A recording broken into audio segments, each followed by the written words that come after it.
Hi, my name is Samantha Hugenboom. I'm a journalist, a holistic therapist and a QiYoga student. And I'm here today with Fiona Kosmarczyk, the founder of QiYoga. And we're here in her home in London, and she's going to tell us a little bit more about this yoga technique. I love Hatha yoga, and that's why I decided to have that as the base of my healing modality. But when I combined it with Qigong to make QiYoga, and the reason why I call it Ki is because I'm a Japanese translator, and that's the pronunciation that they would use, Ki, for energy, as opposed to Qi, the Chinese way. So again, they blend really well together because Qigong or Qigong or Qigong, depending on how you pronounce it, it means energy cultivation. And it's all about Wu Wei, going with the flow. It's about understanding the philosophy of Daoism and the Yin Yang phenomenon. So again, bringing in the polarities of energy that we're constantly balancing. So you're combining the different art forms, and the Qigong that I use is from Korea, it's from China, it's from Tibet, and we fuse it all together to create this healing modality that just seems so natural and fluid, as I know that you've experienced, and you yourself can vouch for the healing benefits. But they all together at the end of the practice, and even intermittently through the practice, help you to meditate. And when you get to that point of stillness, that's when the deep healing happens, because it activates because it activates the parasympathetic nervous system, and that enters healing mode. So helping you to ease digestive disorders, helping you to sleep better, helping you to heal, helping you to stay youthful. So yes, that's how it came to be. You said that Hatha is 1/3, and I assume Qigong is the other third. What's the third? So the third is the meditation side. So we relax first of all, we learn relaxation techniques, and then we go into meditation. But there's different forms of meditation, and that's why it saddens me when people say, I can't meditate, but there's so many ways to meditate. So in QiYoga we practice different things like candle gazing, staring at a flame. We practice mantra meditation, so you use a Sanskrit word over and over again just to still the mind. And then we don't strangle the mantra, we allow the mantra to be still and silent. And whenever thoughts enter the mind, we casually bring that mantra back and then let it all go again. So we can sink into that space of nothingness to again let the body heal. We also do guided meditations, sound meditations. There's a lot out there, and it's just a great platform to introduce these healing modalities to the general public. I've certainly found it's a wonderful fusion of not just Qigong and Hatha, but a lot of different holistic modalities. I know you do a lot of research. What is Wu Wei and Daoism and all of these concepts?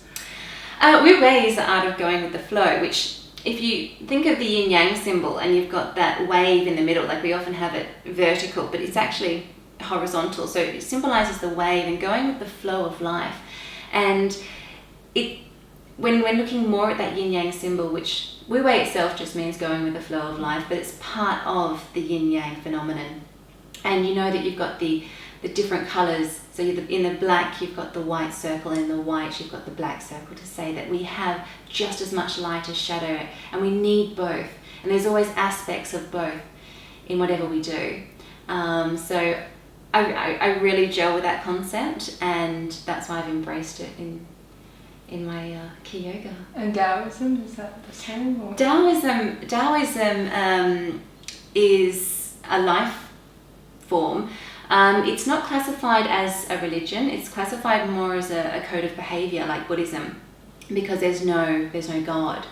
And it stemmed from ancient China, and it's from the same school that Tai Chi is from. So Tai Chi and Qigong both stemmed from Daoism, this way of living. And no, I've just gone blank. And so with Daoism, Tai Chi and Qigong both stem from Daoism. And Tai Chi in itself is full of lots of fluid movements, whereas Qigong is mainly static, both of which aim to give you that ultimate form of healing. But I find Qigong personally is more healing, more therapeutic than Tai Chi.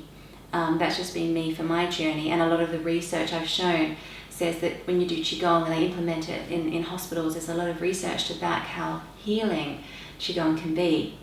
That's when it adds a new dimension to your health and vitality. When I've added Qigong to my personal yoga practice, I cleared my acne. I was very fat. I was on sleeping tablets when I first got to this country. I was highly stressed, not in the healthiest relationships, and it gave me the strength to release. Like an onion, the layers just began to peel off, and I was able to get to my authentic self and to become more conscious of myself and others and connect with others. And so the yoga is brilliant for the strengthening, building bone density, and really connecting to that yin energy, that feminine energy, that denseness, feeling grounded and connected, which is so important. And then allowing the Qigong to come down, that higher vibrance of energy.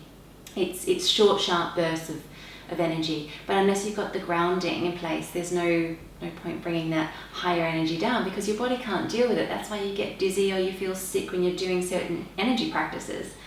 So that's how I've created QiYoga, building up the yin, introducing the yang. There's about 20% of Qigong in the classes, 20 to 30 depending on people's ailments, but it's that integration that help people heal their asthma. I've helped people with arthritis being able to do more movement, osteoporosis, shoulder injuries where people couldn't move their shoulder for more than 7 years.